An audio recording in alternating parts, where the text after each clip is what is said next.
BoxingScene.com with Steve Farhood of the Showbox series on Showtime, who's put together a 6-man tournament at 168 pounds. Steve, give me your thoughts on this tournament and Showtime being able to put it together. It's fantastic. I feel very attached to this because so many of these fighters received their first exposure in American television on Showbox. Ward, Durrell, Froch we even had on once. So I'm pumped up because I know these guys, and what I know about them is that the timing of this tournament is just absolutely perfect. Anybody can win it. The division needs to establish a #1 guy. This tournament will do that, and there's not a bad matchup. And then you have the international aspect of some fighters from Europe, some fighters from America, and the two Andres, Ward and Durrell, both moving up in class, who are undefeated. It's just, every matchup is just fantastic. Out of the 6 top super middleweights, which name stands out to you the most? Well, if you had to pick a favorite, it's probably Kessler. He's the most established guy. His only loss is to Calzaghe. He was very competitive in that fight. Yet Kessler's been inactive and out of sight, out of mind. So he's probably the name least familiar to at least to American fight fans. So that's kind of interesting because the fighter who might be the best is known the least in a way, just because he hasn't had the exposure. So Kessler's a guy to watch. Abraham is fascinating to watch because he's so strong at middleweight. Will he carry that to super middleweight? And then the two Andres are as talented physically as anybody in the tournament. Can they raise their games against this level of opposition? Fantastic.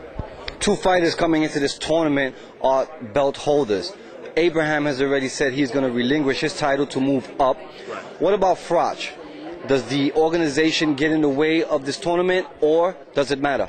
I don't think it matters. From what I understand, the Froch fight with Durrell will be for the WBC title.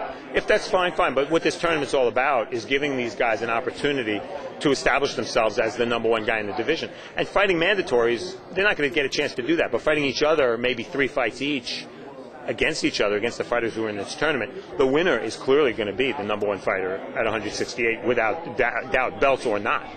Out of the 6 fighters, 2 of them are young, up-and-coming former medal Olympians in Andre Ward and Andre Durrell. What do you think of their name being in the mix? I think it's fascinating, and that's the global aspect of this. Ward and Durrell were our only 2 medalists in 2004 in the Olympics. This sort of gives them the opportunity to represent their country again, because this super middleweight division has been utterly dominated by Europe for the last 20 years. Nigel Benn, Chris Eubank, then Calzaghe for a long time, more recently Kessler. Americans haven't done well in this division. So, in a way, you can make the argument that Durrell and Ward are again fighting for America, just like they did in the Olympics 5 years ago.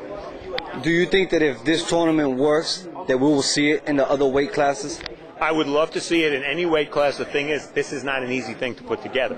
First of all, Ken Hirschman at Showtime has worked tirelessly, obviously, on this. It was a brilliant concept. That doesn't mean it's necessarily going to work at welterweight or at lightweight or at featherweight. A lot of things have to come together.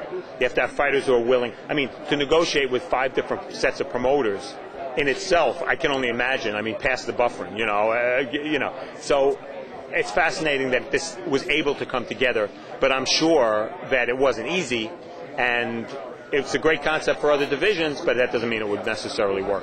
Steve, we're excited about this tournament. We're happy about this tournament, but we've had some somber moments in the sport of boxing, and I would like your comments on it. Alexis Aguirre allegedly took his own life, and Arturo Gatti was found dead in his hotel in Brazil. Your thoughts, please. Well, Alexis was such a beautiful spokesman for boxing, and he'll be missed very much in that regard. I always get the question, what's the best fight you've ever covered? And I've been in boxing 31 years. The answer remains the same. Alexis Aguirre, Aaron Pryor in the Orange Bowl, their first fight back in, I guess it was 82. Alexis was just an unbelievable champion, brilliant in the ring. He'll be severely missed by everybody in boxing because he was such a classy warrior in and out of the ring. Arturo, what can I say? Very, very tragic that he lost his life so young. He was a very vibrant guy. The beauty of it is that there's no beauty in his premature death, but the beauty of Arturo is that he gave boxing something that no one will ever forget. And whether it would be the Ward fights or his other fights, he was the warrior of his generation, and he's going to be remembered that way. We appreciate your time, Steve. Thank you. Thank you.